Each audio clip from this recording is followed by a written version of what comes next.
That's what I get for investing in a new recording setup. Yeah, what an asshole. On this, the dog days of summer. The dog. Fully forgot that we were doing that. That's why we did this?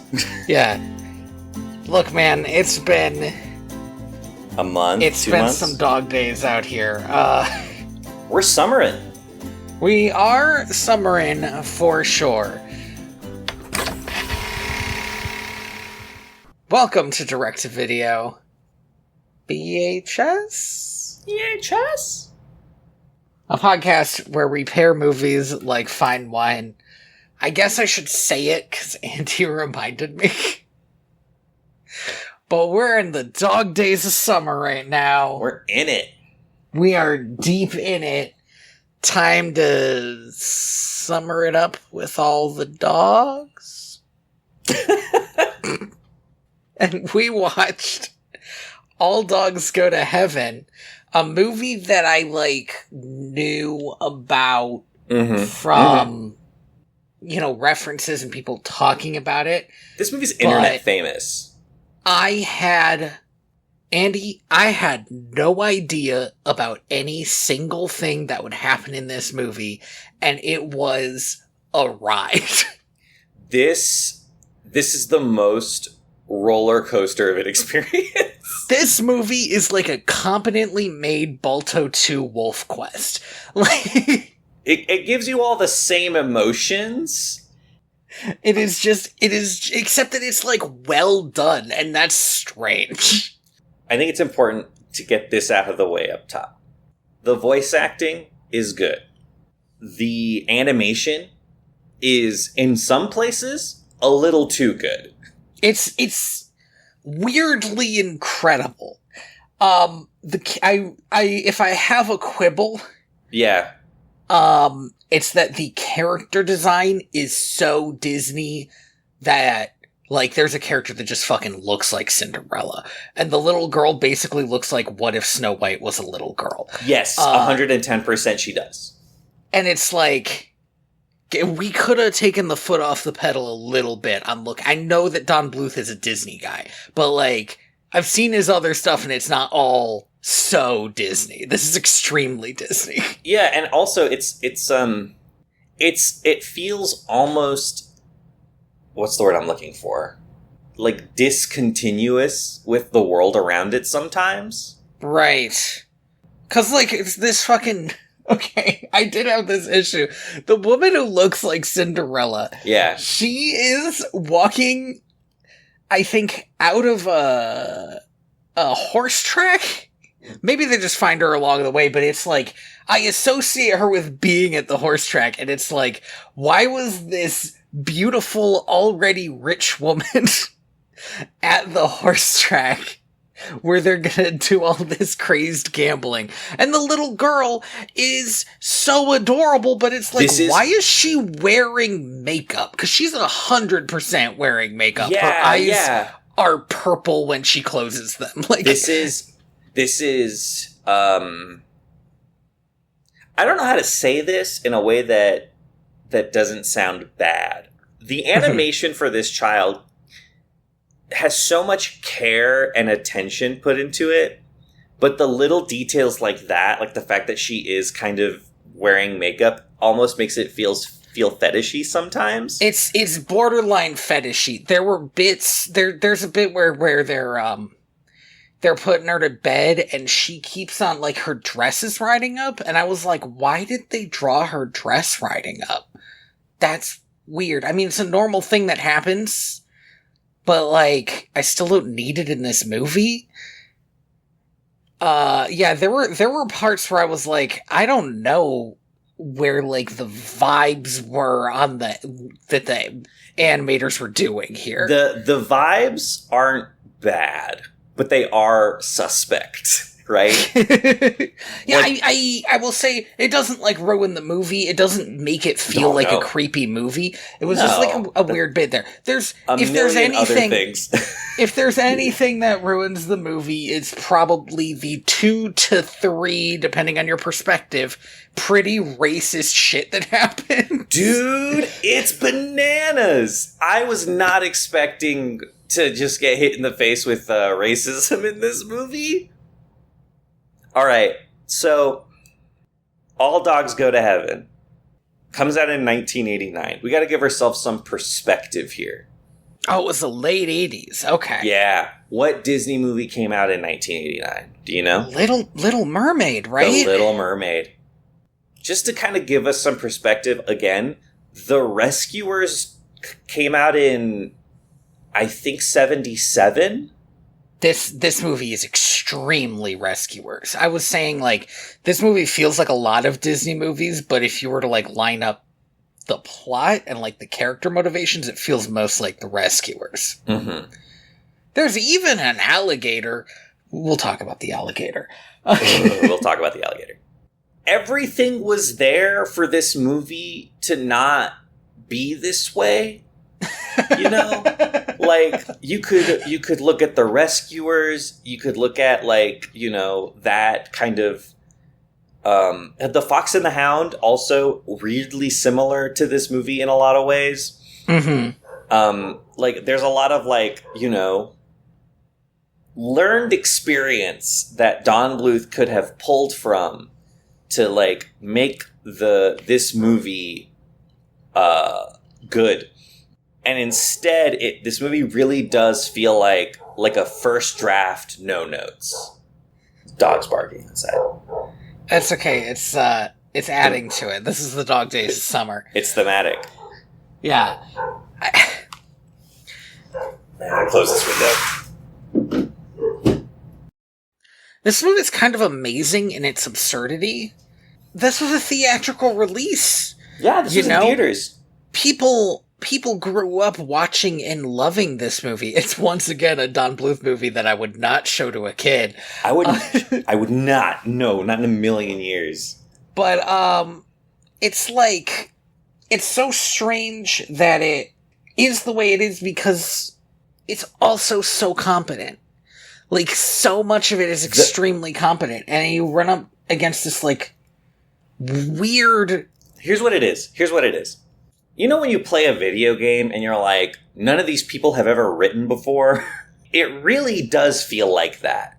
I think it truly is a wonder that Snow White is as good as it is. Like, Disney had never, like, really written anything long form, like, I mean, Walt Disney himself, you know? Right, I understand. His team had never really written anything long form like that before.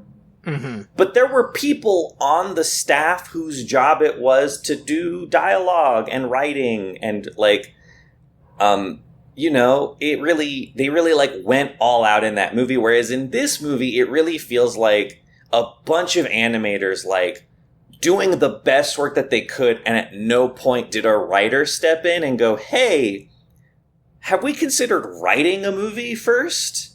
It's a lot of ideas, a lot of big ideas, and like executed so, like, the technical execution of it is so beautiful, and then but then like in isolation, like, but put in the movie, it's like a mess. You know? You might be right that that's how it came about, that it came about with people who didn't really know how to write a movie, creating a movie.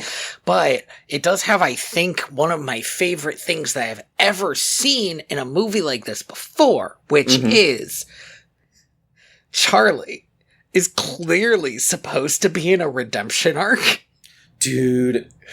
And spends the entire movie avoiding redemption at any cost. And I was starting to get to a point where, like, this movie's getting my begrudging respect about the fact that they refuse to let Charlie be a good person. They fully, there's a point in the movie where the movie acts like... There's a bit... Okay, well, yeah, again, we'll get there. There's a bit... The climax of this movie has some wild choices happen, and some of them are good, and some of them are very odd. This movie, for 90% of its runtime, feels like I never know what to expect next. It's so crazy from the jump, and then there's a point where it's like the inevitability of the ending happens, and I'm just like, really? Hey, man. Let's get to the jump real quick. The jump. Okay. So, do you want to know what my first note is, Andy? Yeah. I have no idea what's happening. Oh, yeah. I got there, but, like, It's a good opening 30 seconds. It's a good opening 30 seconds. I could not make myself understand the situation that they were in. I was like, what? By all accounts, It doesn't make sense. Is this dog doing a prison break? He sure is. He sure is. A flawless escape plan from the Pound. There's a big sign at one point that just says the Pound on it. Pound.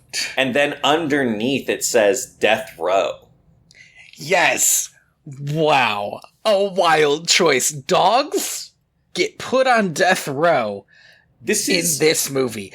There's a lot of problems with this, and I think maybe my biggest is the idea that dog death row, where you, like, wait to die, is a thing, instead of them just being like, yep, shoot, and just injecting them all with stuff. Yeah. It's such an odd choice, especially for a world in which later we find out that there are, like, humans in it. Because at first I'm like, oh, these are dogs shooting at this dog with a gun. The first time I see a human, my brain broke a little bit, and I had to remind myself, no, I know there's a little girl in this movie, right? But, like, the first time I see a human, I was like, but these are dogs! Yeah, so they're breaking out of jail. Itchy is breaking his boss, Charlie, out of jail. Let me give you a quick rundown of these characters. Yeah. Itchy is LeFou. Charlie is Gaston. Yes. And Charlie, again, the wild thing, will continue to be Gaston for the rest of the movie. I wanna really stress this. Charlie is voiced by Burt Reynolds, and if you've ever seen a 70s movie with Burt Reynolds in it, this is that character. I'm trying to think of, like, a good example, but I haven't actually watched a lot of 70s movies. Smokey and the Bandit. This is Smokey and the Bandit. 110%. It's just that. But the problem, and this is a big problem, Burt Reynolds is like an adult man who plays shitty dude that, like, adult women are like, I can fix him. Right? Yes, but instead of an adult woman. Yeah. Yes. There's a little girl, and the thing is, at one point, another character describes him as being in love with this girl. Yeah. And it's like, no. I don't know why we chose those words for this feeling. I wouldn't call it love. No, it's paternal love, right? Or it's like love that dogs feel, which is sort of this like total devotion because you're their buddy. Yeah, because in a better movie, the bite would have been, you're acting like you're her pet. Right. This is something I want to mention about Charlie. We'll actually get to see it a little bit later. Charlie is, no bones about it, Charlie is a bad dog. Yeah. Charlie is a charismatic mobster. Yes. He's he's the guy who's given to the community because he knows that that's how you, like, stay in the community, is to make friends with the community. And his partner, Carface, we'll get to him, is a non-charismatic mobster. He's scary. He's like basically like a fucking Spider-Man villain, you know? Might makes right. He's just like, no, I'm the biggest, I'm the best, I'm the scariest. He's got fucking piranhas in the basement for assassinating people. Yeah, he's got goons. He's got goons. Charlie doesn't need goons, because everybody loves Charlie. This is not a bad setup, except that the movie seems to think that makes Charlie a hero instead of just a different kind of mobster. In a different movie, specifically in Oliver and Company, Charlie is the main villain. So to pit these two against each other, like we're just supposed to accept that one of them is better, I don't know. It's so weird. It's very... When Charlie comes back from the dead, it's fucking for revenge. Like... Oh my god. Okay, so Charlie he breaks from prison, right? Itchy breaks Charlie from prison. And so my favorite Don Bluth, this is too dark for what's happening. There's goofy chase music playing over actual gunshots being shot at these dogs. And this is maybe the most frenetic I've ever seen a Don Bluth movie. Yeah, it's moving. The animation in this is snappy. I think in like The Land Before Time and in the immigrant one. Oh, American Tail. The animation is, even in the action scenes, I would describe it as a bit lethargic. Yeah, it's just slower. But here it's very snappy. The gunshots, they do one of my favorite animation tricks in this, where in order to do them, what they do is they put like an incandescent lamp under the frame when they capture it with the camera to give it that glow. Huh. I always love seeing that. That's like one of those things that, like, you know, every time I see it, I'm like, ooh, it's so cool. It's very cool. It looks cool, you know. It's yeah. just also at the beginning of this movie for children, these dogs are getting shot at by guns. By like submachine guns. Like, so yeah, then they go back to see Charlie's old partner. Yeah, they go back to the gambling den that Charlie owns 50% of. Mm-hmm. Now, Carface has a good gig going on here. They got rat races, they got slots, blackjack, and he doesn't want to give his 50% to Charlie anymore. Right. So it turns out so Carface is like a bulldog, I think? I think he's a bulldog, yeah. And Charlie is a German Shepherd. Mm-hmm. So Carface is this big bulldog. One of the fun things about this movie is that it feels like Carface has an idea of how mobsters should be. Mm-hmm. And is like playing off of that, because you'll see him doing like weird fake mobster shit. Like sitting in a car. Yeah, like sitting in the back of a car, but there's nobody in the car. He's not driving anywhere. He's just doing it so he can lean out of the car and be a mobster. It's kind of fun. And it kind of falls away whenever he interacts with Charlie, because Charlie appears to be the one person not afraid of him. Because Charlie is like, yeah, this is my buddy. He does not know that Carface framed him and put him on death row, a thing that can happen. It's never clear what he was framed for either. Also, until Carface explicitly tells, what's his name, Killer? Mm-hmm. That it was their plan to frame Charlie for whatever it is that he was framed for and put him on death row. I was like, Charlie absolutely did this. I don't know what it is. He absolutely 110% did it. Because why would I believe otherwise? He's a piece of shit. He is a piece of shit. Charlie gets this little song when he reintroduces himself to the... Yeah, you can't keep a good dog down. Can't keep a good dog down. It's okay. It does. This is the first time where we will see some sudden out of nowhere racism that reminded me of Aristocats. Yeah. Because it's just the exact thing from Aristocats, but done in another movie. And I'm so glad that's what we took from Aristocats, is the racist thing. Yeah. I think the other movie that really gets me is Lady and the Tramp. Oh, the Siamese Cats one? Yeah. Yeah. Yeah, I haven't seen that in so long. It's the only thing keeping me from going back. That was one of my favorite movies as a kid, but having to, like, sit through that just two seconds, I'm like, ugh. I just don't know if I can. It's so bad. This song... Now, listen. I don't think...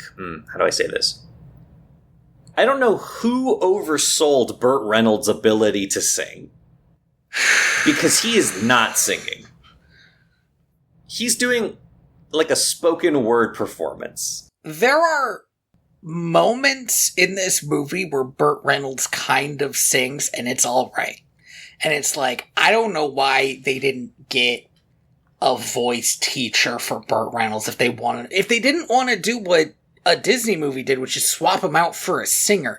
Because there's the worst part is later in heaven when he tries to do like a singing back and forth thing, and it's just plotting. It's man, you are stopping the movie with your lack of ability to sing through these lines.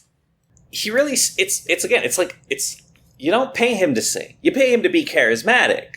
Right. And yeah, I think he could have, and also he's trying to do like a crooning thing, like a Frank Sinatra thing. In that Which song, just kind of matched with the mobster stuff. But yeah. It just doesn't, it's just not there. It's not his talent. He shouldn't be doing it. And also, I don't think this movie needed music, like musical numbers. It's very odd. But it has a lot of them. This might be the Don Bluth movie I've seen with the most musical numbers. Yeah, it's a lot. Maybe Anastasia has more, but I feel like they drop off the musical numbers after the first half. Yeah. We get a lot of unnecessary music in this movie. Also, the musical numbers do like the cardinal sin of music in these kinds of movies where they exist to just tell you things you already know. Good shit. So, here's the deal with Carface. Carface wants to off Charlie. Because he doesn't want to share his 50%. Yeah. Sure. He tells Charlie that since Charlie has been in prison, it's bad for business. Doesn't make any sense. It's not selling it very well, but Charlie believes him because Charlie is kind of an idiot. He also tells Charlie that because he's on the lam, that they're going to come looking for him and he's putting the business in danger. Right, but except nobody's come to look for him, which might have been a fun side plot, but it just literally is not Doesn't true. matter, yeah. Which, okay, who goes to look for an escaped dog? Maybe if a dog catcher saw him, he would grab him, but come on. No dog catchers in this movie. You would think in a movie that's so focused on dogs-human interaction. No. The dog-human interaction is so silly in this movie that they forget that we have, like, rules for dog-human interaction. So Carface says he's gonna, like, buy him out.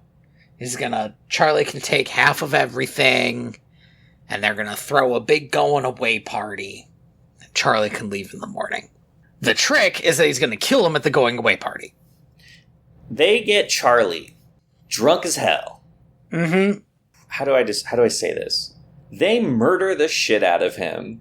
It's kind of brutal. Like, I was watching this with my cousin, and she was like, "Did he just die?" And I was like, "Yeah, all dogs go to heaven, so he's gotta die." They push a car into him. They do. Which is, you know, if you're a kid and you've seen a dog die, chances are this is the way that dogs die? Yeah, like, we're getting a little too fucking real with this. Yeah. They put him on the end of a pier and drive a car into him. And okay, they're not driving the car, they push the car, but still, like, what the fuck? And his friend watches him die! And his friend watches him die, which is... And he's, like, yelling at him, like, Charlie, no, you gotta wake up, Charlie. It's bananas, man. The whole... it's not that it's... Again, it's not that it's poorly done. It's very effective, but it's like... That's the problem. To what end? I mean, and you know what? Like, hands down, this is the best animated dog death I've ever seen. I just don't think anything should aspire to that. Right. So Charlie gets yeeted into heaven. Mm-hmm. A heaven of D20s, I think. There's a lot of dodecahedrons. The one even like, so heaven's kind of boring in that like they didn't do a lot to make it look interesting. There's clouds. The one bit that I felt like, oh, okay, was a lion laying down with some lambs. But other than that, there's just like kind of not a lot happening in heaven, and Charlie knows it's gonna be boring, which is fair. My one problem is that he is told there are no surprises in heaven, and then he tricks heaven's attendant. Now, okay. How? Because she should know everything about him. That was the whole point. It's a little... I've struggled so much with this movie. It just doesn't make sense, but, like, I don't know. It's like one of those things where it's like, he's got to leave heaven. We can't spend the whole movie here. Fine, whatever. Yeah, but takes so long. They didn't have to introduce the concept that he'd know everything ahead of time. Because, frankly, that's, a pretty heady concept for this kid's movie anyway. So, like... Yeah, and he's... What it is he's got this watch. Yes. There's this watch that represents your time in the world, and when it runs out, it's dead. out. Your time's done. So he swaps the watch with the watch that he got at his retirement party, winds it up so he has more time, and goes back to Earth. It does take a while. I think they wanted to show off heaven.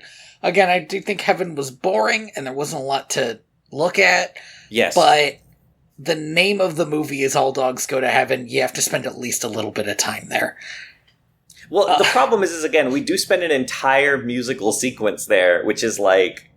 and a musical sequence where Charlie is flirting with this sexy dog tendant. One of the weirder bits, is that, like, there's a definite flirtation happening here, and I just feel like that can't be standard heaven fare. In the version of heaven that they are portraying, there's no way that this sexy dog tendant has an idea of sex, like, has sexuality at all, right? Like, heaven's boring here. Lean into that. Anyway, he comes back.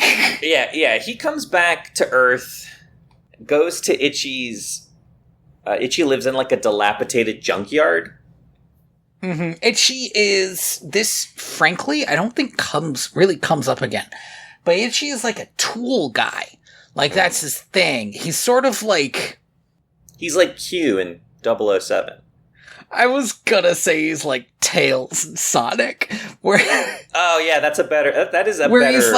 Where he's like clearly the sidekick, but he's also like the technical expert. This is also a thing that you have to like infer because the movie never really gets into it.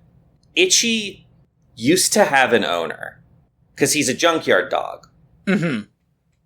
But it clearly the junkyard like went out of business. It's definitely in disrepair. Maybe the he owner was left died. behind.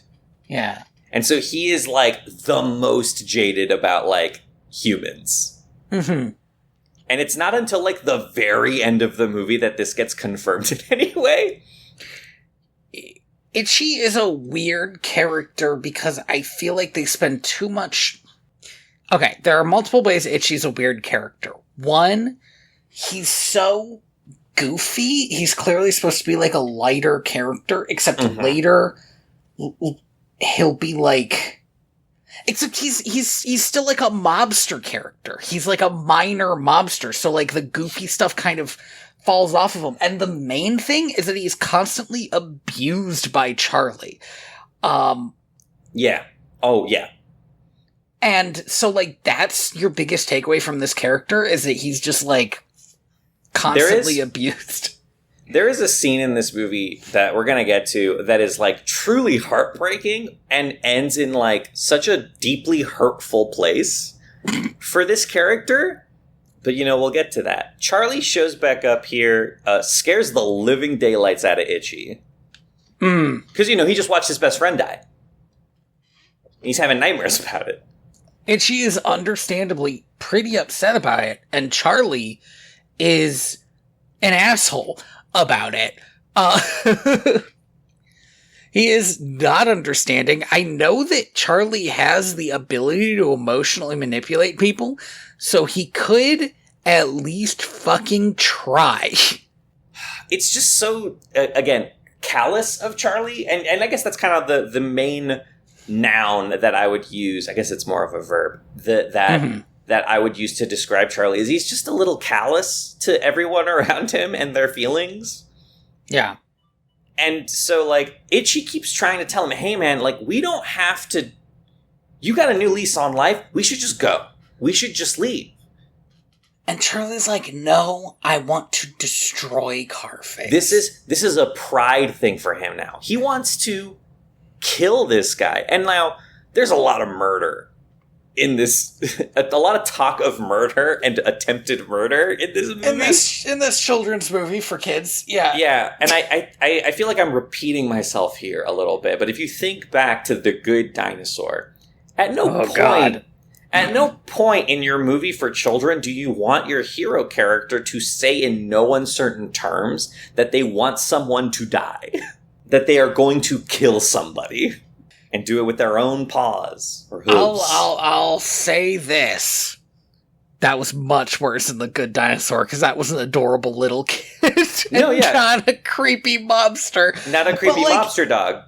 But, like, yeah, it sucks. It's like, why do you suck this bad? It's very strange for you to suck this bad. And Itchy's like, no, we can't go back there. It's terrible. He's got a monster in the basement. Okay. Oh, by the by, just a quick Itchy aside. The reason Itchy knows this is because after their musical number, he is basically shoved into a back room and Charlie forgets about him for the entire rest of the night. And I just want to mention it because Charlie fucking sucks. Like, that's so much to suck. It's such a... he treats Itchy so shittily, and he does this again. Oh yeah, like at the near the climax of the movie, near the very end, he just fully forgets Itchy and allows terrible things to happen to him because he's doing other shit. Charlie forces Itchy to go with him. They're gonna go see this monster, and Charlie's thinking, I'm gonna let this monster loose or whatever. He's got it. What they find is an adorable child. Like, crazy adorable. The least believable thing in this kid's movie about talking mobster dogs is that this absolutely adorable child was not immediately adopted by everyone. This child is like an angel from heaven. It breaks my heart every time she speaks. It's truly something else. She can talk to animals, which introduces a bit of a hook into this world that I think is fascinating. It's my favorite plot point. Like, when the dog comes in and starts talking to her, I'm like, what the fuck is going on? Why is this dog talking to this child? I guess dogs can just talk in this world. And then it's revealed that no, she just talks to animals. And I was like, okay. And animals can't talk to each other. Yes. Which is fascinating. Some animals can understand each other. There's a horse that definitely understands dogs, but... Yeah. There's a little bit of interplay, but there is like a language barrier, as it were, between species. And we'll get to those horses. I don't like those horses. The horses are rough. The horses are not nearly the roughest thing in the movie, but the horses are... It's weird. The horses are weird. Charlie's immediately like, we're gonna save... I'm putting really heavy quotation marks here. We're going to give this child a bit of a change of scenery, you know? Let me do a quick pause, because I do want to mention the line as written. I don't have it exactly written down, but it stuck out so much.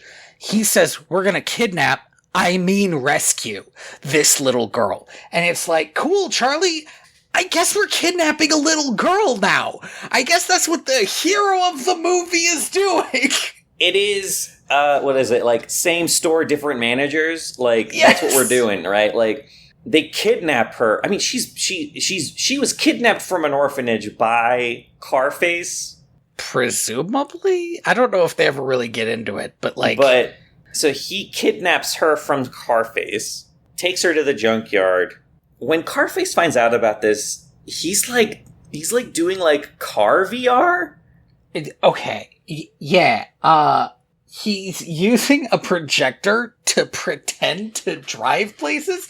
He's got a projector showing a landscape moving along. He's got wind blowing in his face. He's wearing goggles and he's like pretending to drive the car.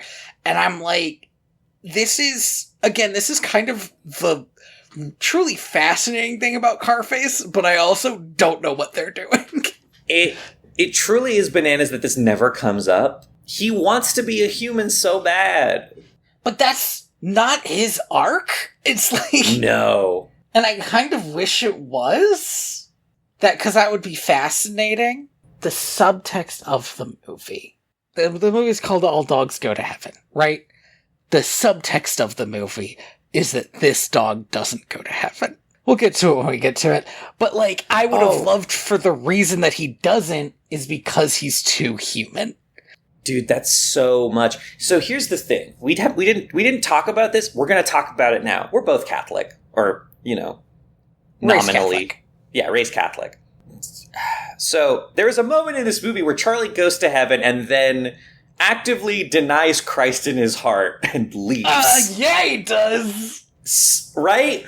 Which... Kind of badass. He is told from the watch that he steals that he can never go back, which... He has... I mean, okay, so there are two ways to take this. One, keep that watch on you, keep winding it, live forever. Live forever. Or two, when you die, if and when you die, you are going straight to hell. You are going straight to hell.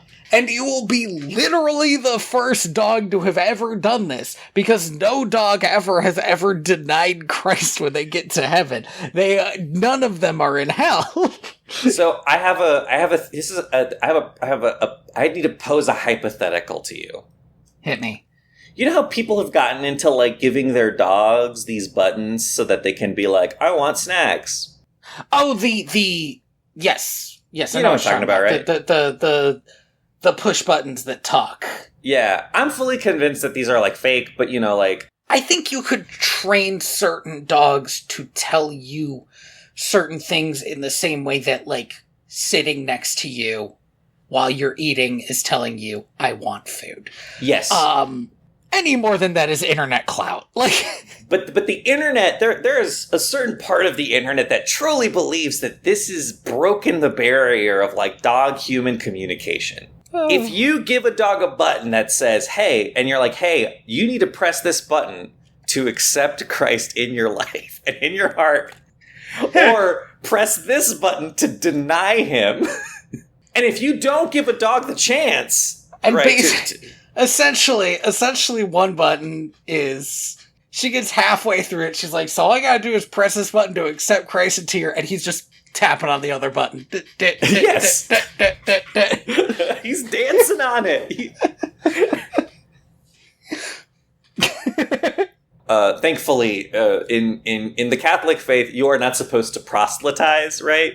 You're not, so you don't, if you're a person who has these buttons and you do not and you're Catholic, you do not have to pose the question to your dog whether or not they accept Christ in their heart, and they get to go to heaven for free.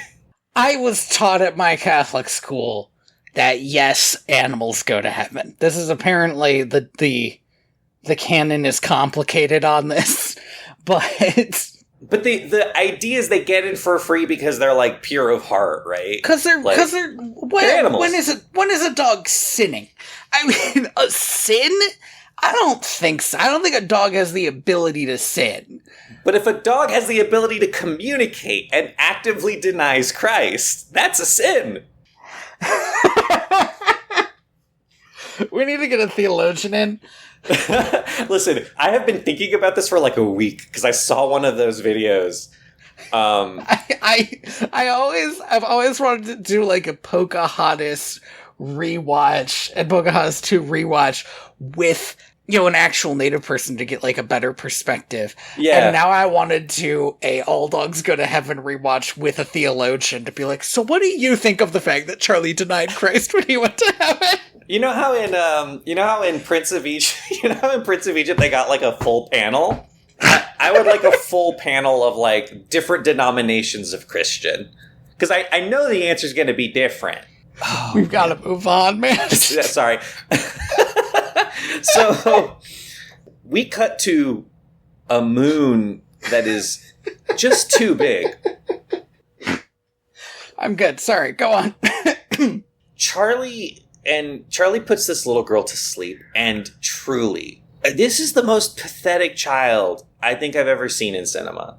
Like not in a bad way, sorry, in like again, it tears at my heart kind of way. Yeah, but I also felt like she was milking it a little bit. She asks this dog to tuck her in, and it's like, have you been tucked in before, orphan child? She's just been rescued. She's like, Charlie, can you tuck me in? Can you give me a kiss? And then she goes into the back of the car because the front of the car hurts her.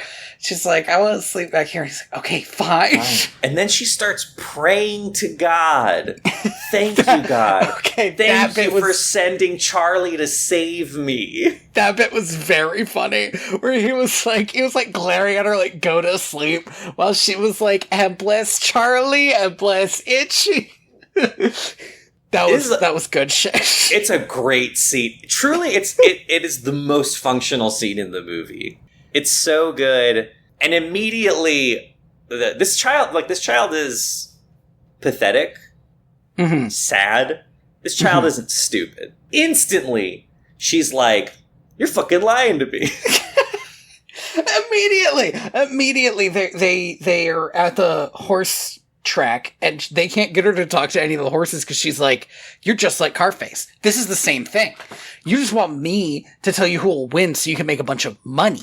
And she's right. Yeah. But he wins her over by claiming that they're going to do a Robin Hood because he just read her Robin Hood. And again, he read her War and Peace. A quite good scene where he is looking at the book War and Peace upside down and making up whole cloth the story of Robin Hood that he has presumably heard somewhere at some point. Yeah, it's really good. At one point, she like looks over at one of the illustrations, and it is just a man killing another man. After he just told her Maid Marian was to die for, she looks over, and so I guess she just assumes that somebody died for Maid Marian. Also, in an image that is a very good, I think, visual metaphor for like Charlie and Carface. Mm-hmm. Like they're right. It's like, oh, they're the same guy. They just wear different colored suits. These horses, man. Spirit Stallion of the Cimarron. Oh, okay. Has some of the most beautiful horses I've ever seen in a movie.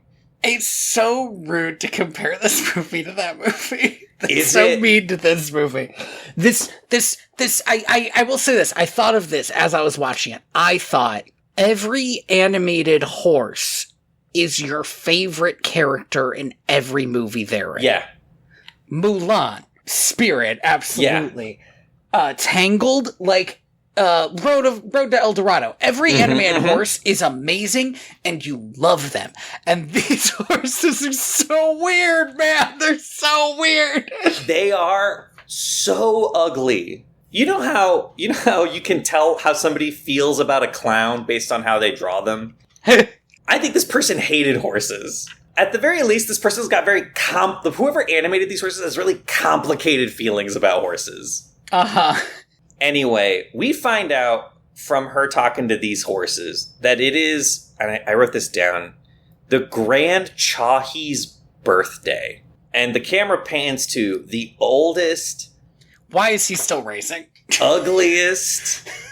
It doesn't make sense. He's almost like a burro of a horse. He's like the Scooby-Doo of horses. Mm-hmm. In a world of Scooby-Doo horses, he is the Scooby-Doo of horses. So this is maybe a good time to mention this. This movie does feel occasionally very Hanna-Barbera-y. Oh, yeah. When it doesn't feel very, very Disney-y. Itchy, I felt like, is a very Scooby-Doo character. I was kind of over the amount of Scooby-Doo that he's bringing to the table for a while. Yeah. And I don't know why that is. I just assume it's a character design thing. They wanted it to maybe not look exactly like a Disney movie, so they kind of went in the other direction, and in the other direction they found Scooby-Doo. But it again kind of makes the movie not have its own identity as much. Mm-hmm. So the Grand Kahula is going to win the race because it's his birthday, so everybody else is going to throw the race. It's a treat for his birthday, which is, alright, sure. They don't have money because dogs gamble in meat, so they need to get some money. One of the things that this movie will not explain is how they are keeping the kid in the dark about all their dealings if she's the only human that can spend the money. They go to steal somebody's wallet, and she thinks they're going to look for potential parents. Is this the first time we see humans? Is when they're at the horse race, right? It's certainly the first time that we actually interact with them. We see human dancers at the parade earlier. That's right, at Mardi Gras. That's right. And that was the moment where I was like, what the hell? There are humans at Mardi Gras? Yeah. It was that in that moment that I was like, I guess this isn't a Zootopia, which, like you said, makes sense. There's a human child in this movie. These two parents, one, do not have, once again, incongruous to the rest of the film. This woman, like you said, it is just Cinderella, one of the most beautiful, angelic women. This is Kate. This is Harold and Kate. Kate, yeah. There's another later scene where, like, she goes over to their house and they're giving her pancakes, and I literally wrote that these two are too good to be true. I was waiting for the fucking twist around this perfect couple who was just waiting for a sad little girl to adopt. And do you know what? There isn't one. Dude, these are Chekhov's parents, man. Like, these are parents ex machina, right? Like, they are so perfect. It's almost sinister. It's 100% sinister. The fact that they just start making this girl waffles, they are what? Like, now it is the 1930s in the film when you could just take a child. But they're like in their early, they probably could. But they're like in their early 20s, clearly newlyweds, quite rich. But there's nothing of like, oh, we lost a child or we can't have children. They're just happily married, no kids. And they want this kid. Like, this kid shows up and they're like dinks. Immediately like, well, we can't let her go where she has nowhere to go. Like, what? This is bananas that, and we're getting so ahead of ourselves. I genuinely thought that we were going to hear one of them say, we can't, or the dad, right? Because it's the dad who has to say it, because obviously the woman wants to have a kid. Jesus Christ, maybe. I genuinely thought there was going to be a moment where the Herald was going to be like, we can't keep her. We need to like take her back to the orphanage, and that would have been like the push, right? To get her to go back with Charlie. But like, no, at every turn, these two adults are so desperate for a child. One just walks in off the street and they're like, okay, I guess this is ours now. As soon as she talks to them at the horse race, this woman kneels down and is like, where are your parents? As if to say, because if you don't have any, come along with me. Yeah, so Itchy does the whole hurt dog trick to distract them. It is a pretty fun scene because the little girl who can understand dogs. Beth? Marianne. Marianne. The little girl Marianne. Anne-Marie. It's the other way. Motherfucker. The little girl Anne-Marie. The orphan. The orphan. Also thinks there's something actually wrong with Itchy, so she's like running up like, Itchy, what's wrong? Like grabbing him and flipping him around, and he's like, Charlie, help. And Charlie steals Harold's wallet so they can get the money to bet on the Grand Chahi, excuse me. I don't know if this is a racist thing that I keep saying. It genuinely, it could be. And if it is, I'm sorry. I am also sorry. I could not find anything about it, so it might be okay. I also looked into this, and I don't know. We get the weirdest fucking montage at about this point. I do want to mention the bit where they all stand on top of each other's shoulders so she can place the bet, which is kind of funny. This is good. And then she's so happy that he wins. She's like, "Happy birthday, Grand Chahi!" Like yelling at him. And then, we get the craziest montage. Some of these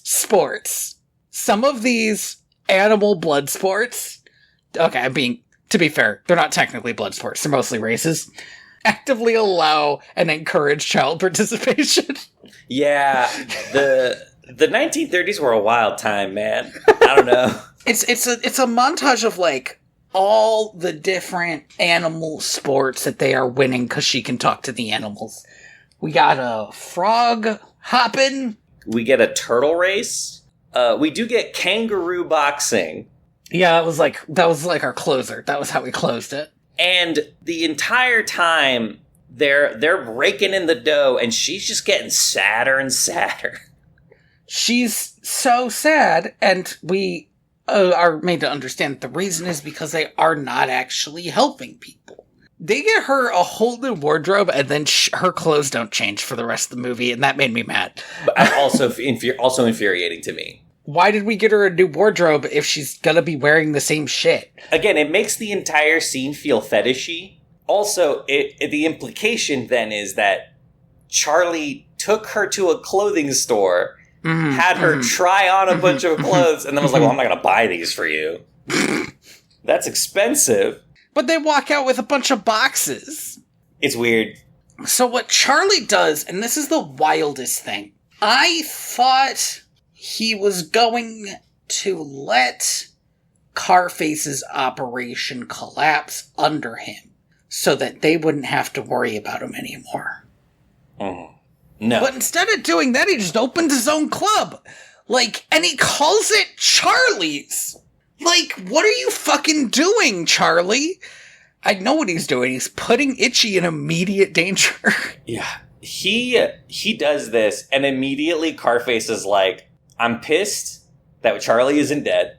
Also, he clearly stole my child. My magical child. That's the only way this could be happening, which is fair. He says, if you want to do something right, you gotta do it yourself, which is wild, because he killed Charlie last time. He was pushing the car. You did do it yourself. If you want to do something right, quit fucking it up, idiot. Is what I would say to that. He is lowering Killer into a bunch of piranhas. And he's like, how am I gonna kill Charlie? And Killer's like, I got a gun! Which... This is... Okay. Two things here. Yeah. One, they already have a gun. When they were doing the rat races, they fired a gun. That was a starter pistol, man. That's different. Hey, dude, you can kill somebody with that. It's still a gun.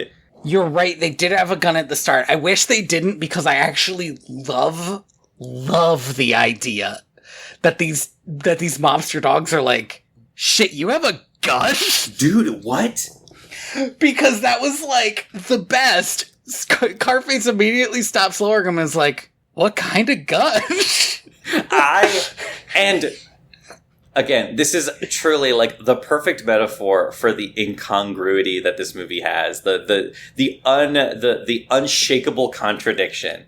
He has, I've written it down here. Yes. A Flash Gordon thermoatomic ray gun. It genuinely would have been quite funny. Very funny. Very funny. If this was a toy and they did not realize. That's not what happens. No. I was immediately thinking, oh, okay, he has a toy gun. He has a toy gun. This is going to be a really funny scene. This is a real-ass gun. The orphan is like, you know what, Charlie? I've had enough of your bullshit. You're clearly not helping people. You're just doing Carface shit. I'm out. I'm done. And she leaves. She packs her bag and moves away. Charlie runs after her, and this is when it happens. We just forget about Itchy. Itchy's left alone to deal with the mess that Charlie has made. They go to... Charlie's like, fine, you want to give it to the poor? We'll give it to the poor. They go to the poorest people Charlie knows. What's your read on this? Are these his illegitimate children? See, I was thinking along those lines, and then I was like, no, this is clearly the dog orphanage where Charlie grew up. Right. That was the other obvious thing. I mean, even Itchy at one point is like, why do we have to keep her at your place? Why don't we just leave her at the church? At the church. And it's like, well, what's at the church? It's this doggy orphanage. There are a bunch of adorable puppies. They are color-coded weird in a way that I don't like. They're a bit anime colored. Yeah. There's this girl dog that sure seems like she and Charlie have a thing, but I don't even think we get her name. It's Flo, I think. Okay. And they bring a bunch of pizza for these puppies. Anne-Marie finds out... I know, quick pause. There's a song here? Yeah. That is perhaps the most out-of-place, out-of-character song in the movie? Yeah, it's like you gotta give a little to get a lot or something like that. I don't have the song names in front of me. It is as though they were suddenly like, hey, we're 80% of the way through the movie and Charlie has not once done anything redeemable. Or good or kind. We ought to get him to tell these kids to share. And I was sitting there like, why is he telling these kids to share? I mean, Charlie does... Here's the thing. Charlie does like sharing because he likes being the person who is giving people stuff. This is clearly a thing about Charlie. But, like, this is weird. This whole thing is weird. It's like it's like suddenly an after-school special style thing. Especially since he's clearly known that Flo and these kids have been here. Yeah. The whole time. And he hasn't given them anything except until this box of pizza and cake. And a cake. It sucks. It's weird. It feels incongruous. Not least of which because suddenly Anne-Marie finds the wallet and is like, this is the wallet of that nice couple I met. And she's mad at Charlie for stealing and lying to her. And then she has a song. This is much more reasonable song to happen. No, 110%. Now, once again, this song made me roll my eyes a little bit because it is telling us something we already know. However, let me be clear. The song isn't bad. The song is in fact almost like violent in how much it stabs your heart and makes it bleed. Really pulling at your heartstrings. The thing that I like, the thing that's very telling about it, is she has this imaginary montage where she is living with Harold and Kate, and all of the puppies are there, and Flo is there, and Charlie isn't. It's so good that Charlie isn't there. She just met these other dogs, and she's like, these are clearly better dogs than my dog. This song is so fucking sad, dude.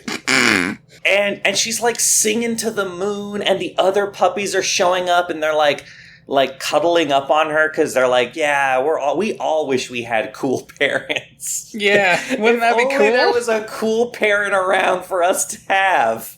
Get the fuck out of here, Charlie. We're talking about cool parents. I think this song is fantastic. I don't think it works in this movie because, again, if I saw this song in isolation, animation and all, it would work better. But in the context of this movie, it's like, why do you keep trusting Charlie? Yeah. It's with everything else in this movie. And she'll trust Charlie again. She will allow herself to be manipulated by him at least one more time. This is truly, hands down, the most metal animation in this movie. Oh, Charlie goes to hell. Hell is fun. Charlie goes to dog hell. Which is very cool because the demons do not look like dogs, but they kind of look like the person who designed them was looking at dogs when he did it. I like that they look weird. No, it's so weird that, like, there's like a river Styx and a bone boat, and it melts into the lava. All good. I was sitting there and I was like, my first thought was immediately like, did God make a dog hell specifically for Charlie? That'd be fun. Like dog hell didn't exist until this moment when it was needed. This turns out to be a dream, but it might be a vision. and this is when we find out. Oh, right. She's left. She goes to see Harold and Kate. We kind of talked about that scene where they're like too pure for this world. They're giving her waffles. Give her just a bunch of waffles, and they're like, where do you live? And she's like, I live with Charlie, my dog. And they're like, what about your parents? She's like, nah, just Charlie, my dog. And I sleep in a taxi cab. I sleep in a taxi cab. And then this is the most real thing that happens in this movie. Is she's like, you stay here. I need to go talk to my husband real quick. And then within earshot of her, she's like, we got to adopt this child, like, today. I kind of wish it was a little more realistic in that, like, I do kind of wish she was like, don't you know somebody in social services? Like, I wish there was, like, a moment of, like, true, grounded adult shit in this movie, because it would have made the rest of the movie click a little bit better for me. 110%. But instead, they're basically like, we can't let her leave, we have to adopt her. Yeah. So I need to sketch out real quick these people's interaction with this child, because it's gonna come back in a way that is so fun. These two perfect human beings given unto Earth specifically for the purpose of being the perfect parents for Anne-Marie see an orphan child, a ratty-ass poor child, at a horse race track, a place where children should not be, with an injured dog, and then later she comes back to their house and says, my dog stole your wallet, I'm so sorry. The wallet has no money in it. It has no money in it. And they're like, it's fine, it's okay. They feed her waffles. They're like, we should adopt this clearly orphaned child. The most orphaned child. No child on the planet has ever been as pathetic and orphaned as this one. We have to adopt her right this instant. And then they turn around and she's fucking gone. She's fucking gone. Because Charlie was like, well, I guess I'll leave you to your new family. Guess I'll go die now. And she's like, I'll come with you, Charlie. This guy is such a piece of shit. What an asshole. And then he gets fucking rattled. My man gets fucking Valentine's Day massacred. It's a very good scene, actually. She's, like, riding Charlie. Like, they're walking together. And Carface and Killer come out of fucking nowhere and start shooting what turns out to be, like, a machine gun-style laser weapon with, if I'm following right, that is nuclear-powered, so this could shoot for fucking ever. Ever. And in fact, it does. And he gets shot, like, 8 times. It is... This is the most vividly clear the movie has ever been. It freezes on his body so that you get to watch it get hit by these fucking lasers that are exploding watermelons left and right. Like, yes! 8 times. And he's like, wow, this watch is really good. And it turns out he cannot die while wearing the watch. This is the first time we have been told this, and that's huge. And I do need to take an aside here, because... yeah. Anne-Marie does say the line, oh, Charlie, I thought you got shot. Wild to have it in this movie. Didn't need it. Yeah, so they run off. They fall into a well.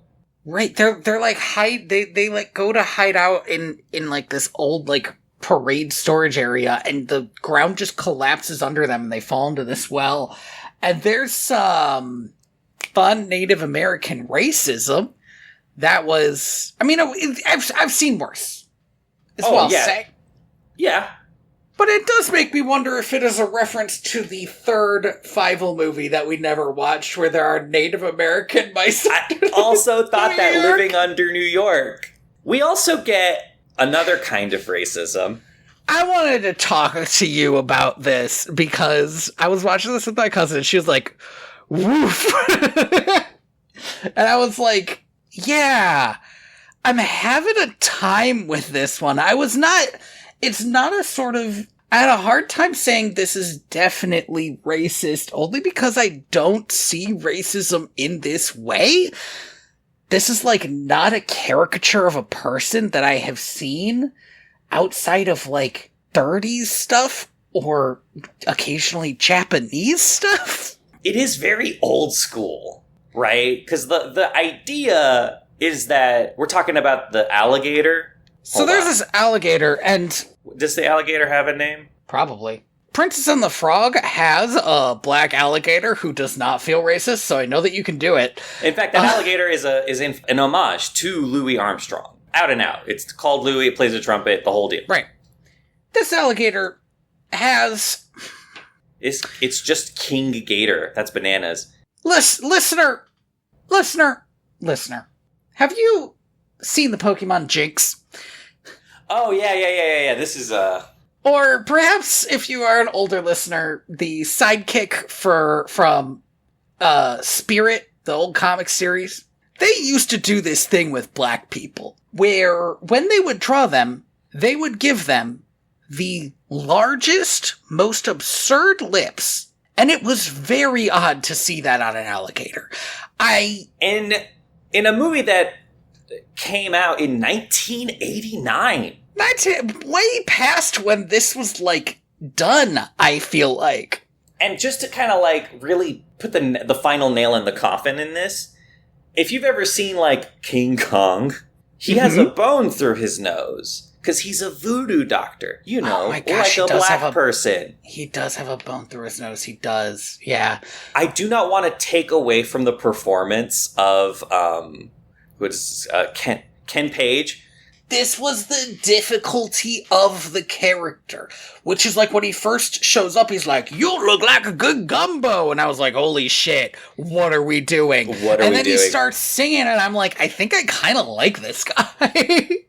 Yeah, but then he also... that's what sucked. It didn't last very long, to be honest. Yeah, like, again, the actor, Ken Page, also, beautiful voice, was old Deuteronomy in Cats, like... Awesome. Right, kick-ass. A good get for such a bad thing. But then he starts singing a song about how, like, him and Charlie were, like, made for each other. How they're like soulmates, and then he puts on what I can only describe as like a drag performance. So this was my other thing. I was trying to figure out, is this supposed to be a drag performance? Is this supposed to be like a little bit of gay panic? I think it is. Good thing about it is that Charlie does not react with revulsion, which is what I would have expected. There is a world in which the Charlie would have immediately been like, "Oh, one of these people," right? Like, yeah, but he's not, and so like you sit through it and you're like, "Am I okay? This feels a little bit like Ursula." It's weirdly, but it's because she's also based on a drag performance. But like Ursula was written by a gay man who did drag, like or at the very least understood the culture, whereas this just kind of feels weirdly transphobic, and I can't put my finger on it because it ultimately doesn't last very long, and this character isn't a villain. They're just kind of there. No, they're just it's just extremely weird. It's just the vibe. If the vibes are bad at any point in this movie, it's here. Also, and I cannot stress this enough, this alligator is the only black man in New Orleans. So this is the other thing. Is like, it would feel less racist if we had met other black characters in New Orleans. Why do they have to be in New Orleans if there's not going to be any black characters? Why couldn't it be? I would struggle to name a city in America where a major city in America where there shouldn't be black people. Right? I mean, that's true and fair. But like New Orleans, it's like the only worst city would have been Atlanta. Yeah, why weren't they in rural Minnesota if they wanted to do this? They could have been in Hollywood. They could have been in Los Angeles. It's actually weird that they're not in Hollywood. Hollywood would have made sense to me. Right? New York also would have made sense. There's nothing in this movie that makes it feel like Louisiana except for the big gator. Man, I really want to watch Princess and the Frog. We should have paired that with this one. The poor orphan child is sick. Right. It's not clear how this happened except like... She got a little wet. She got pretty wet. They think she might have pneumonia. I love this scene. He takes her to the church, and Flo basically tells him, Charlie, no amount of dog medicine can save this human orphan from human pneumonia. She needs a human doctor. He's like, what, should I get a vet? And she's like, Charlie, this is a human. And he's like, oh, I don't know any doctors. Which, like, that makes sense, Charlie. Sorry, this is truly like a lost... This is what should have been done, is he should have taken her to his, like, mob doctor. Oh my god. They should not have done that scene. I mean, but they should have, right? Like, why didn't they, is what I'm asking. Okay, so we go back to Itchy now. Remember Itchy? I do, this movie from earlier in the movie. Or I guess Charlie didn't. Charlie didn't. The movie did. If the movie forgot Itchy, it was like, we're putting him in a little box. We'll get back to him later. The movie knew exactly what it was doing. Itchy is tending bar, cleaning up after a hard night of work. Carface and his goons show up, and they beat the shit out of him. Yeah, they're like, where's the girl? Where's Charlie? And he's like, I don't know. I don't know. Man, I wish I knew, because they should have been here. I don't know. He calls out for Charlie when they start wailing on him, and obviously Charlie's not there, and it sucks. And then I genuinely was like, did Itchy die? Same. And then he shows up, like, limping, and then I honestly thought, is Itchy faking so that because he's about to betray them because of what just happened to him? Also, no. Instead, he's like, Charlie... They tried to kill me, man. I was with you this whole time because you're my friend and you wanted to go on this crazed revenge mission. And I was like, don't go on the crazed revenge mission. And you're like, I want to adopt this child. And I was like, don't adopt the child, Charlie. And then he's like, this is enough. We gotta go. And Charlie's like, no, I'm not going. And he's like, you just love this girl. And Charlie's like, I don't love this girl. I don't care anything for this girl. And she is some the fuck how up and walking around and hears this. This is truly, again, this scene doesn't work. Okay, this scene doesn't work because Charlie sucks. This scene doesn't work because Charlie sucks, for sure. This was the moment where I was like, this movie will not reach redemption for Charlie, and I was kind of fascinated. Yeah, like how? How are we gonna do this? This scene is beautifully framed. The entire time, Charlie and Itchy are yelling at each other and arguing, and Itchy, and I need you to, like, imagine, we don't have a cultural understanding of, like, what Dom DeLuise, the voice actor for Itchy, is. So imagine Shaggy is having this monologue, by the way. That's, like, the closest, like, touchstone, right? But yeah, he's like a goofy character. He's like, I'm out, man. I'm out. I'm fucking done, dude. I'm cutting. I believed in you, and it got me close enough to death already. And the entire time they're having this adult argument, this orphan child who's sick with pneumonia is, like, slowly ambling down the stairs just out of frame. Amazing. Why is it in this movie? I don't know. I'll say this. It reminds me, it always does. Every time we have a third act argument and everybody's mad at each other, in my mind, I compare it to Shrek, the most unearned third act argument, right? And I do it for, like, all these movies. And in this one, I was like, this scene doesn't work, but fully this is an earned argument. Yeah, it doesn't work because this is a children's movie. But it also doesn't work because it's like, people keep saying that Charlie's like growing attached to the girl, and I just don't see it. In the same way that people say Charlie is such a nice guy, and it's like, I think Charlie's a guy you party with. The nice guy thing is about to come to a head in a way that I genuinely don't like. This scene was great. We're just about to hit the next scene. So she runs away, and Charlie runs after her, obviously. Mm-hmm.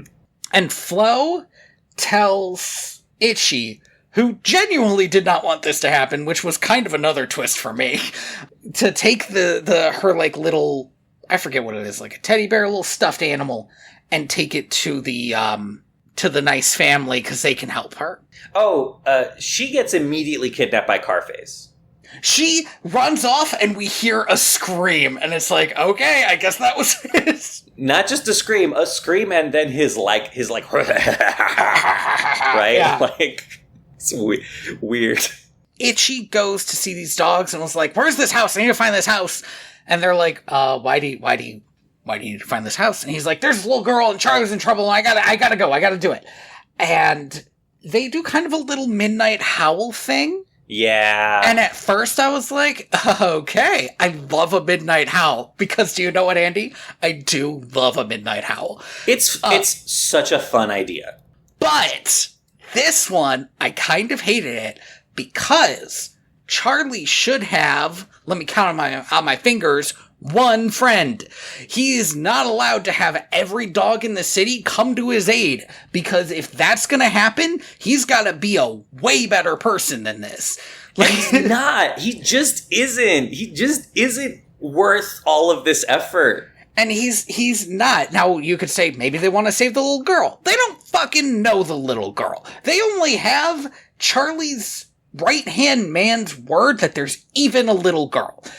I think this might have been good if they were like, well, there's a little girl, we should at least put out the howl or something, you know? Right. Like, and they did get help because these dogs are inherently good, because that should be part of the story that this is telling. That dogs are good and all dogs go to heaven. But instead, what it feels like is like everybody's just rallying around Charlie. Because every dog in the fucking city shows up on these people's doorstep. Very funny, but very strange. Very strange. Why is this what has Charlie done to earn this? He runs a good nightclub, I guess. Yeah, it's like, I trust my local gambling den about as much as I trust my local bank. Right. They are a service that maybe we need. I don't necessarily agree with either of those statements, but that is inherently a bit shitty. Yeah, that exists to be shitty to you, right? Like, you take it because you want it, not because you like the guy. Right. It would be like if Charlie was just everybody's like drug dealer. And everyone was like, well, he did sell us weed that one time. I guess we're gonna pick up the pitchforks and go rally behind him. I need you to understand that I would love that movie. That's so funny. Like, really think about that scene. Oh, dude, actually, yeah. This feels like the plot of like an early 2000s comedy. That maybe Seth Rogen is in. Just like all about it's like, not the dealer. No! I truly don't understand how because this is where we leave Itchy and the parents. Mm-hmm. I really don't understand how this makes it to the end of the movie, so. But it does, I guess. But it does. So Charlie Anne-Marie's captured. Charlie goes to save her. She's like in a cage hanging above, I want to say it's the piranha. It ends up just being water, I think. But it ends up just being water. That or the piranhas are scared away by the oil and fire that will pretty soon show up. They try to fucking crucify Charlie. Charlie does some good... This almost becomes an Easter play. It's bananas. I kind of wish that this fight scene played up the fact that he cannot die. I realize that If this was an anime, this would be an excellent fight scene. I realize that this is like a fucking PG rated, maybe G rated movie. I'm sorry, no, a G rating would be fucking impossible. This has to be PG. Let me check. I know Disney can do it, but come on. Oh, it's G, dude. That's insane. I'm looking at this poster, this pixelated mess, that's a fucking G for general audiences, man. But what I wish is that, like, these dogs got good enough hits on him that it was very clearly that he should not be able to fight this good, but he still can. Yeah, if this was an anime, this would be the moment where they're like, you know, like have like 1 million swords in them and they're still going, right? Why can't he die? That would be great. But it kind of doesn't. Pulls back on that a bit. There is oil poured on the water and it's all set on fire, and my note was the stakes have been raised maybe a bit too high. The stakes are kind of high. Yeah, we are at a point now where this child with pneumonia is being held in a cage above water that is on fire. Oh no, they're in the water at this point. Yeah, because Charlie's watch falls in, and he's got to grab it and is also trying to save her. He howls, and King Gator shows up to just kill Carface. Just kill him. Now, I want to rewind a little bit. I do want to mention this about King Gator. Yeah. He is... How big is this gator? Because I think he might be, like, 10 feet long. And he's a big guy. 5 feet wide? Like, the biggest gator. Yeah, truly huge. He shows up and all the other dogs are like, we gotta fucking get out of here. Nope. No paycheck is worth this.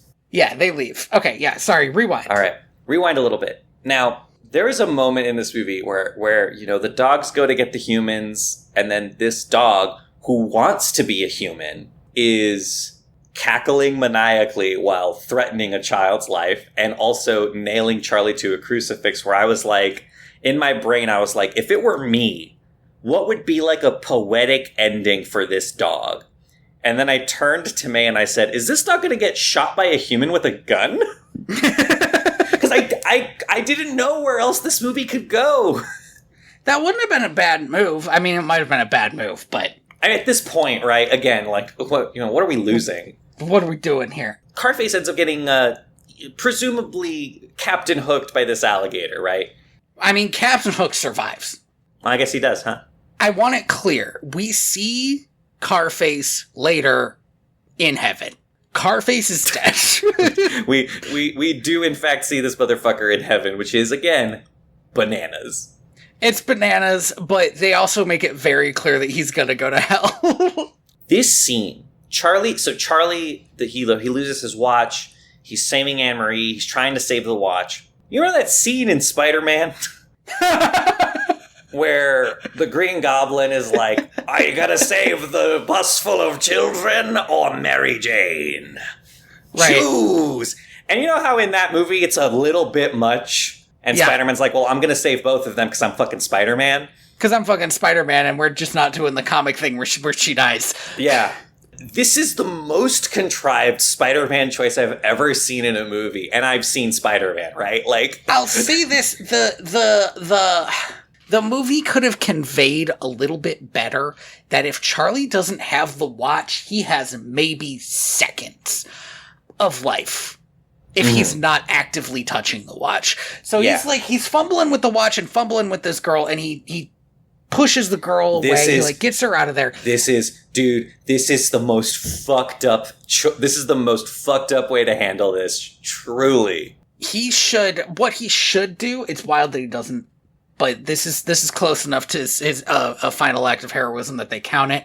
He should be swimming her out of there instead of pushing her away and being like, "You'll get there." God be with you, motherfucker. Because he still tries to go back for the watch, and it would be more interesting if he didn't.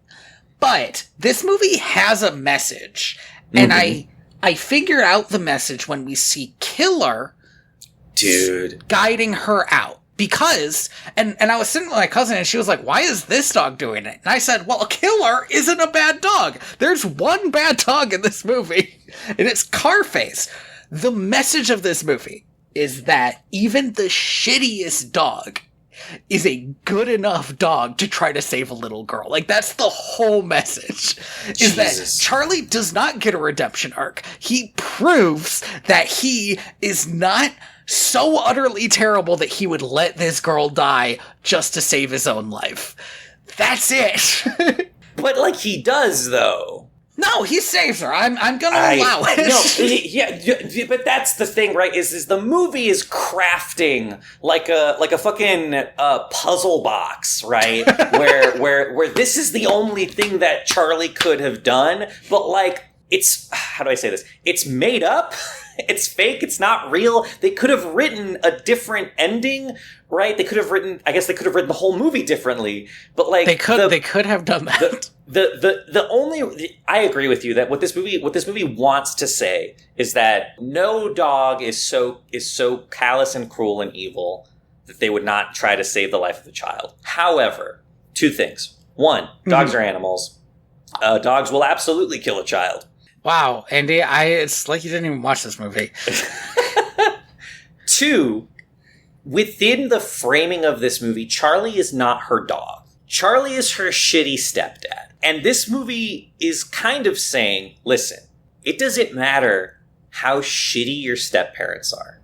It doesn't matter how abusive they can be. It doesn't matter how much they use you for their own gains. If they do one nice thing for you, they loved you. And I can't agree with that. And I won't agree with that. And the ending of this movie is so fucking wild that like it's like they gave up. It's like they could have had Charlie push her out himself and die, right? Right. And have his heart give out. You know what, Andy? I'll say this. Tough but fair. It's weird. The movie is very weird.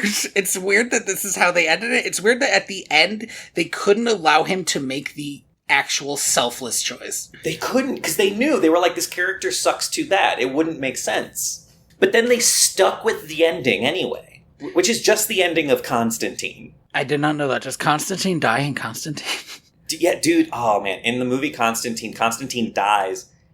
Sacrifices himself for Jesus woman, and is literally getting dragged to hell by Satan. And then an angel shows up and is like, nope, sorry, but he gets to go to heaven now. And Satan's like, then he gets to come back to life instead so that he can fuck up again and be mine. which is a fucking baller ending for that movie. In this movie... Now, here's what I'll say. I, for a second, thought they were going to make Charlie live again. And I was like, I don't think he's earned that. I don't think he's earned that. But they don't. Satan himself. There is this spectacular animation. I love that this. Is very cool, and I borderline don't get it. Like, I understand it from, like, a vibes perspective. But, like, okay, Charlie floats into Anne-Marie's room, her new room with her new life, as a ghost, and fucking a kaiju demon is like floating outside, and there's this red mist everywhere, and then like a Tinkerbell beam of light just kind of like banishes all the demon stuff, and it's the dog from earlier, and she's like, you did it, Charlie, you sacrificed your life, you get to go to heaven, say goodbye to the little girl. And he does. And he tells her to take care of Itchy, and the emotional arc is written in such a way that this scene, unlike some of the other scenes in this movie, is not particularly sad. And I was like, that's weird. This dog just died and is saying goodbye to a little girl. In another movie, I would be sobbing. Stitch did this and I was sobbing. It's true. Satan's such a cool guy. Mighty nice of him to let Charlie go see Anne-Marie one last time. What a cool dude. I guess it was one of those things where it's like, you're the first dog to ever get to hell, so like... He's like, respect, man. Dude, you gotta be a real fucked up brother to earn this. Yeah. The music swells here, but not in like a be sad way. It's like in a triumphant way, like, you know, right. We did it. Charlie got to go to heaven. Except he didn't like it there. Yeah, he didn't like it there, but I guess now he does. And then we reuse a bunch of footage here. We got like a montage. Yeah. It's weird, man. It's weird. So he goes to heaven. We get the credits roll, and during the credits, we see that Carface is in heaven, and he steals a watch and winds it and goes back down, and the attendant is so fucking pissed that this is happening again, or that he specifically is doing it. It's unclear which. It's very clear, Carface is gonna go down, do some shit, and end up in hell. Carface is going to hell. Yeah, Carface as the kind of, right, the magnetic pole, the South Pole to Charlie's North Pole, right, is going to go through the, like, exact opposite experience. He's not going to be redeemed. So would you like this movie? It was fascinating. I think I fucking hate this movie. If I didn't have the racist shit in it, I think I would have enjoyed it. Like, I think, cause I just the whole time, Andy, this was my first time watching it. I had no earthly idea what was ever going to happen. I was just, I need to convey this, every frame a surprise. Every breath I took, I was like, this is happening? And you could argue, well, that's because it is written so haphazardly and strangely that you, a person who knows how writing works, cannot figure out where they're going next. And you would be right. And yet, as I sat with it, I was like, that sure was a movie that I watched and did not entirely hate. And I think that's kind of huge. That's fascinating. In fact, I'm not gonna say it's like the best Don Bluth movie or anything. Oh, no. But like, you know what some Don Bluth movies are that this one isn't? Is boring. Yeah. Nobody can say that this movie's boring. Some Don Bluth movies really like sag in the middle. This movie always has shit happening. You could say this is a bad movie, that you can dislike this movie, but I think that, like, even if it's a bad movie, it might be a good movie to yell at. You know? It is truly an experience. It is an experience worth paying for. And I'm going to say this, I'm not sponsored, but you could watch this movie for free on the internet. Like, legally. Oh, is it just on YouTube? It's on Tubi. Oh, it's on Tubi. Yeah, just for free, just sitting there. I got it from the library. I'm sponsored by my local library. I'm not, but Go support your local libraries. Don't watch this on Tubi. But do support your local libraries. They got good shit there. They do. They'll tell you all about it. They want you to know about it. I hate this movie. I don't think it's good. That being said, you're right. Truly an experience. Like the most active. I got like an adrenaline high watching this. I was so mad. And I think you're right. I think it's one of those things where it's like, if you're a person who like wants to be a writer or wants to tell stories, watching this movie almost becomes like an improv exercise where every scene you're like, okay, how do we get back on track? Where your brain is just, it can't help itself. You're like, you're trying to fix it. It's so broken. It refuses to function as a film or as a story. And yet, at the end, credits roll, curtains fall, and it's like, we did it. We made a movie. And it's like, I don't know, man. Well, they technically did. You can't fault them that. They sure made that movie. Ultimately, this movie ends up being about like how the cynicism of adults ruins children. Isn't that weird? It's just weird. I have a note that I didn't get into. Yeah. But it was early on. I just wrote, okay, but why are they mobsters? And I didn't get into that note because it was like, obviously I already conveyed how strange it is that they're mobsters. But the more we talked about how like Carface clearly wants to be human and how this is a charismatic mobster versus a non-charismatic mobster, the more I thought about like in a different movie, they would actually get into why they're mobsters. I'm going to tell you why. I'm going to drop something in the Discord and it's going to tell you why. Shit, I think you're right. Man, that's stupid. I truly think that there is something about dogs playing cards. Oh my god, the bulldog in this... Dude, has the cigar! And he's cheating. He's cheating. They clearly looked at this and was like, aha, here's the evil bulldog character. It even has the killer right there next to him. This is wild. Yeah. Dude, oh my, I've cracked it. I think you've cracked it. It's the dogs playing poker painting, just so you guys know. Yeah. You know the one. And here's the great question. Here's like the question that truly like shakes the foundations of all religions. We get a sequel after this. I don't want to spoil myself on the sequel, but I'll do one thing. Yeah, you're going to look at the cover? I'm just going to look at the cover real quick. Dude, you're going to learn so much. I just let me do this. Let me just come into this clean. All dogs go to heaven. Images. Okay. He's alive. There's a little magician boy. Is this... Sorry, I found the poster. Oh, is there a poster? Okay. What? Okay, I see Scarface. I see... What is this thing? There's like 3 different covers. Is this death? Is this the specter of death? I'm sending you the poster so you can see what I'm seeing. Is this death? In DreamWorks Puss in Boots: The Last Wish? That could be a wolf or a cat. Truly... Very unclear which. I guess he goes back again. Also... Wild that you could do that twice. They're in San Francisco. Yeah, I see the Golden Gate Bridge on this one. Anyway, okay. Damn. What's gonna happen? I don't know how the fuck you make a sequel to this movie. This movie was not a good movie, but it was you could say this, a movie with an ending. It was a complete experience. Never before has a movie so ended in a way where I was like, there's nowhere else to go. A powerful ending. Locked down. I need to send you this. Because this is bananas. Why is Carface on a skateboard? He's on a skateboard, man.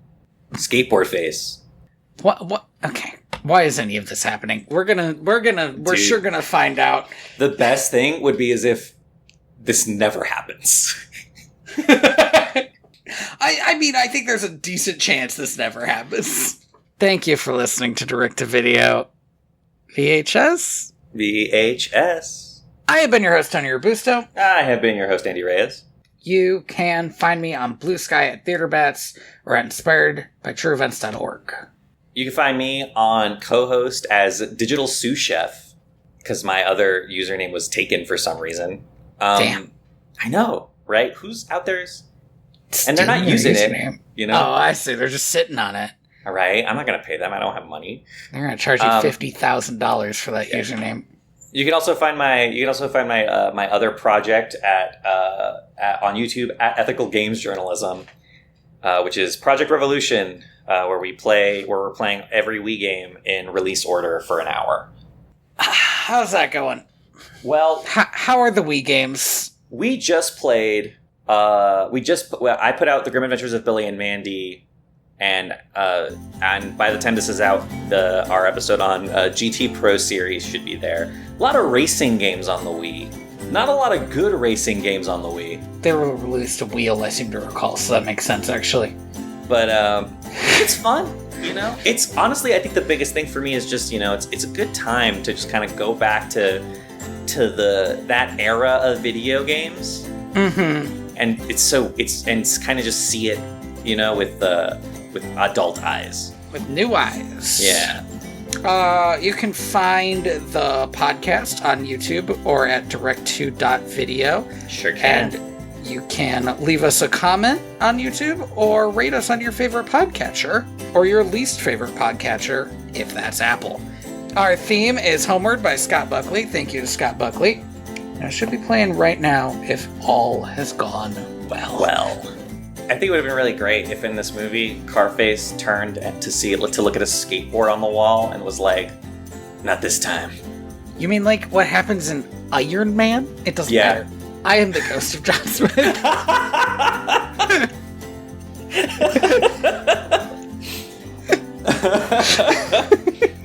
I'm glad you caught that. I'm glad you caught my Iron Man 2008 reference.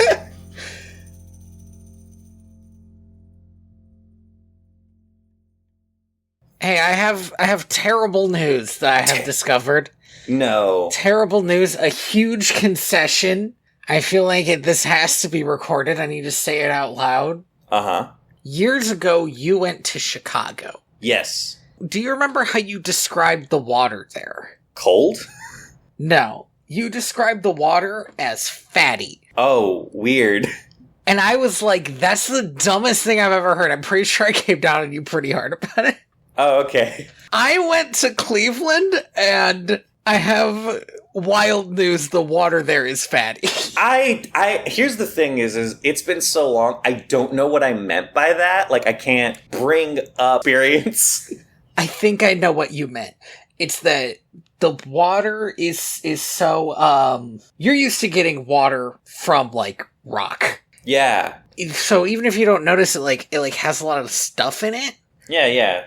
And the water in places with actual fresh water has no stuff in it. And, it feels like oil.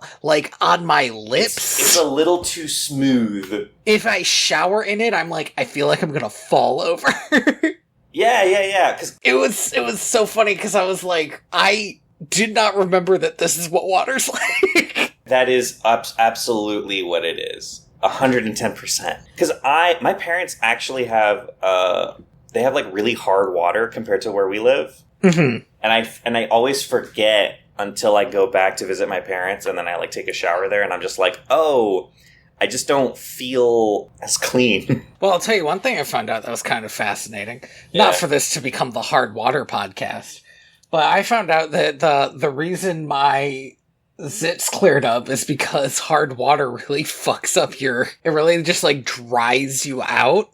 Oh. And basically a lot of people don't have to use Neutrogena if they're showering in hard water. That's amazing. Because it really just scours out your pores. Yeah, it just scrubs it for you. Who needs charcoal? Not me, apparently. We have hard water. That's amazing. That's so good.